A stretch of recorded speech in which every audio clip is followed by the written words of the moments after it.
বেসন ও কর্নফ্লাওয়ারটাকে ভালো করে মাখিয়ে নিয়েছি। এবার আমি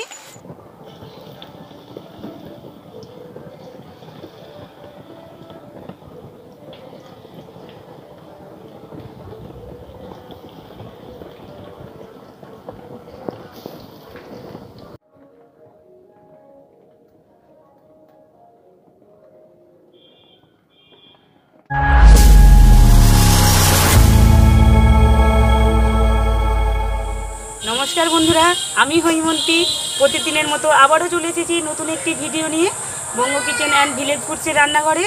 नतून बंधुদের स्वागत जानिए पुरानो बंधुদের पाशे थाकार जन्य धन्यवाद जानिए शुरू करलाम आजकेर रेसिपिटा। आज आमी आपनादेर करे देखाबो सुस्वादु मुखरोचक टमेटोर पकोड़ार रेसिपि। एतदिन धरे हयतो आपनारा विभिन्न धरनेर पकोड़ा खेयेछेन, जेमन चिकेन पकोड़ा, फिश पकोड़ा, किन्तु टमेटोर पकोड़ा नामटा शुनेई किन्तु একটা নতুনত্ব লাগছে। হ্যাঁ বন্ধুরা, টমেটোরই পকোড়ার কথা বলছি আমি। আর এই টমেটোর পকোড়াটা খেতে অসাধারণ লাগে। এই বর্ষার দিনে তো আমাদের প্রত্যেকেরই বিকালের দিকে একটু মুখরোচক কিছু খেতে ইচ্ছে করে। আর টমেটোটা তো প্রত্যেকের বাড়িতেই আমাদের থাকে। বাড়িতে থাকা টমেটোগুলো দিয়েই অল্প সময়ের মধ্যেই বানিয়ে ফেলুন এই মুখরোচক টমেটোর পকোড়া। আসুন তাহলে আপনাদের দেখিয়ে দিই এই মুখরোচক টমেটোর পকোড়ার জন্য আমি কি কি উপকরণ নিয়েছি। এখানে আমি দুটো বড় বড় সাইজের টমেটোকে সরু সরু করে কুচি কুচি করে কেটে নিয়েছি। আর নিয়েছি সরু সরু করে কেটে রাখা পেঁয়াজ, কাঁচা লঙ্কা কুচি, কর্নফ্লাওয়ার, বেসন আর নিয়েছি সাদা তেল ও লবণ। রেসিপিটার জন্য উনুনটা আমি ধরিয়ে নিই।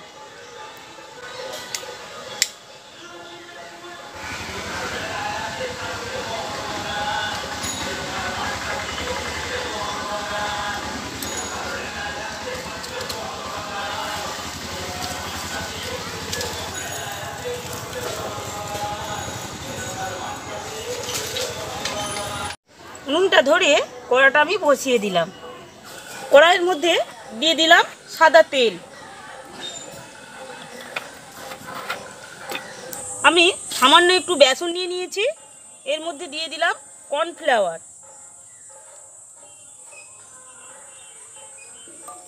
2 চামচের মতো আমি কর্নফ্লাওয়ার নিয়েছি।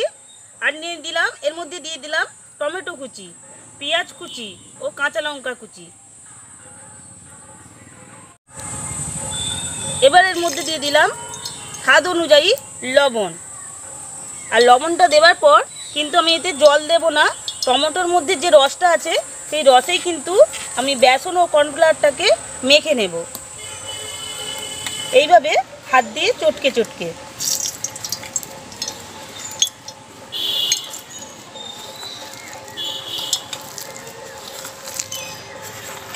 বেসন ও কর্নফ্লাওয়ারটাকে ভালো করে মাখিয়ে নিয়েছি। এবার আমি পকোড়ার আকারে ভেজে নেব।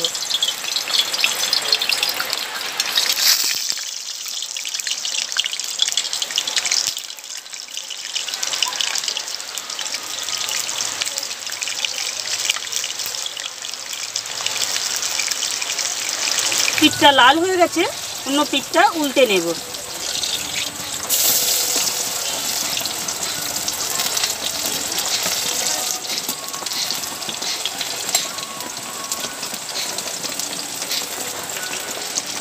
পকোড়াগুলোকে উল্টে পাল্টে একদম লাল লাল করে ভেজে নিয়েছি।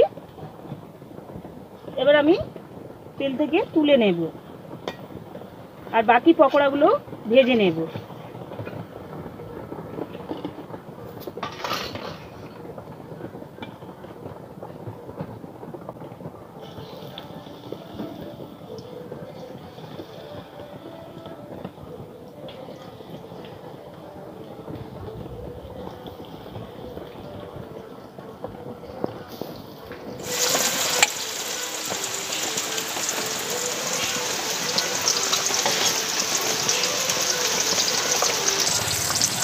পকোড়াগুলোর এক পিঠটা লাল হয়ে গেছে, অন্য পিঠটা উল্টে নেব।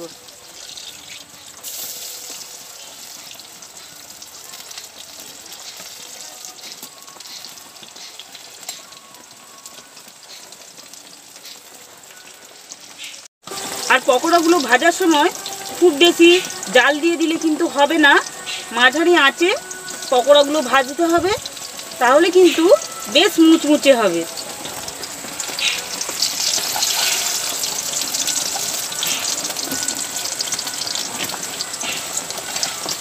এইভাবে ঘন ঘন উল্টে পাল্টে নিয়ে পকোড়াগুলো ভাজতে হবে।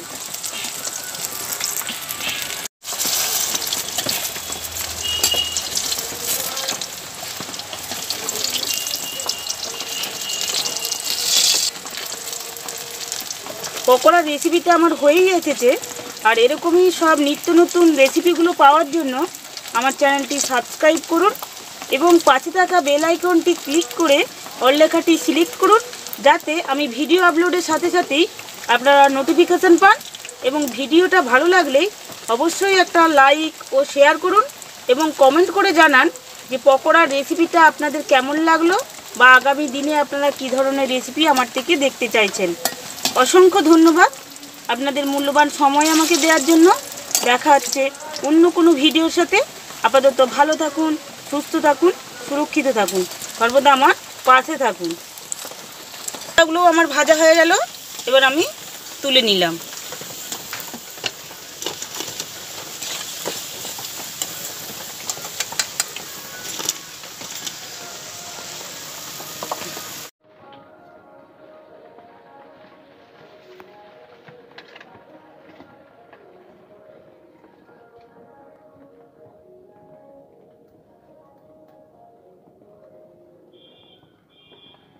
বন্ধুরা,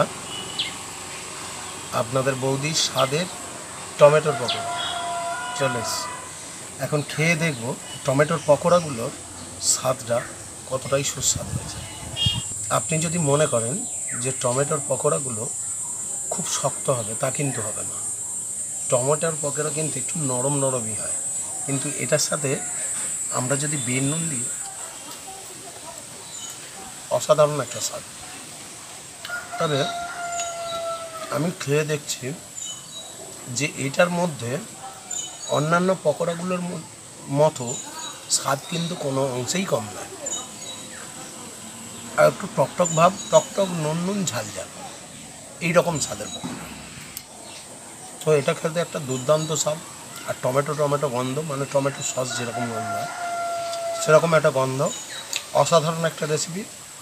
তাই বাড়িতে অবশ্যই একদিন ট্রাই করুন আর খেয়ে আমাদেরকে কমেন্ট করে জানান যে রেসিপিটা কেমন লাগবে। আমি তো আপনাদের সাথে কথা বলতে বলতে বুঝি আমার 2-3টে খাওয়াই হয়ে গেল।